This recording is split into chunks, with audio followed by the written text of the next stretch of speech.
ಹರೇ ರಾಮ. ನಾನು ಗೀತಾ ಸ್ವಾಮಿ ಚಾನಲ್ಗೆ ನಿಮಗೆಲ್ಲರಿಗೂ ಸ್ವಾಗತ. ಇವತ್ತು ನಾನು ಅಡುಗೆ ಮನೆಗೆ ಯೂಸ್ ಆಗುವಂತಹ ಒಂದು ವಿಚಾರವನ್ನು ನಾನು ನಿಮಗೆ ತಿಳಿಸ್ಕೊಡೋಣ ಅಂತ ಅಂದ್ಕೊಂಡಿದ್ದೀನಿ.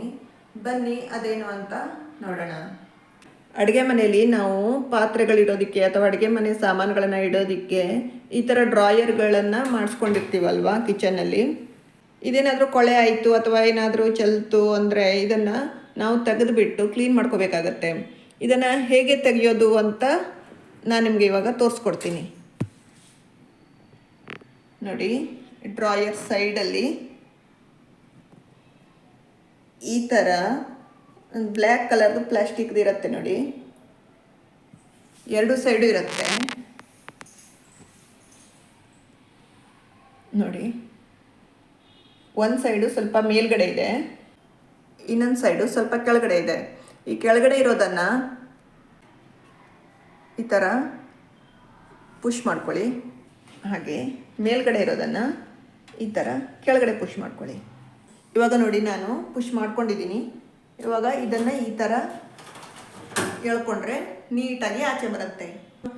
ಇದನ್ನು ಮತ್ತೆ ಜೋಡಿಸ್ಬೇಕು ಅಂದರೆ ನೋಡಿ, ಈ ಥರ ಇರುತ್ತಲ್ಲ ಇದು ಎರಡು ಸೈಡು, ಇದನ್ನು ನೀಟಾಗಿ ಈ ಥರ ಒಳಗಡೆ ಹಾಕ್ಕೊಳ್ಳಿ. ಅದು ಜಾಸ್ತಿ ಅಲ್ಲಾಡಬಾರ್ದು, ಹಾಕೋವಾಗ ಅಲ್ಲಾಡಿದ್ರೆ ನೀಟಾಗಿ ಕೂತ್ಕೊಳ್ಳಲ್ಲ ಅಂತ ಅಷ್ಟೇ. ಇವಾಗ ಈ ಪಾರ್ಟ್ ಇರುತ್ತಲ್ಲ,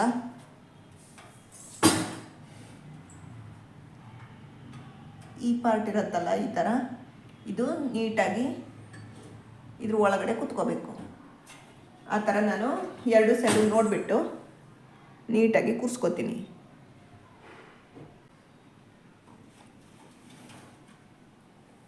ನೀಟಾಗಿ ಕೂತ್ಕೊಂಡಿದೆಯಾ ಅಂತ ನೋಡ್ಕೊಳ್ಳಿ ಫಸ್ಟು. ಆಮೇಲೆ ನೀವು ಇದನ್ನು ಹಾಕ್ತಾ ಏನಾಗುತ್ತೆ ಅಂದರೆ ನೋಡಿ, ಎಂಡಲ್ಲಿ ಸ್ವಲ್ಪ ಅದು ಮುಂದೆ ಹೋಗಲ್ಲ. ಅವಾಗ ಏನು ಮಾಡಬೇಕು ಅಂದರೆ ಜಸ್ಟ್ ನೀಟಾಗಿ ಕೂತ್ಕೊಂಡಿದೆ ಅಂದರೆ ಈ ಥರ ಪುಷ್ ಮಾಡಿ ಒಂದ್ಸಲ ಗಟ್ಟಿ.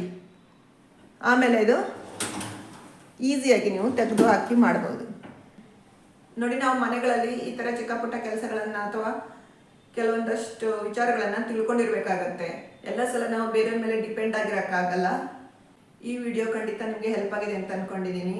ಲೈಕ್ ಮಾಡಿ, ಶೇರ್ ಮಾಡಿ, ಸಬ್ಸ್ಕ್ರೈಬ್ ಮಾಡಿ. ಧನ್ಯವಾದಗಳು.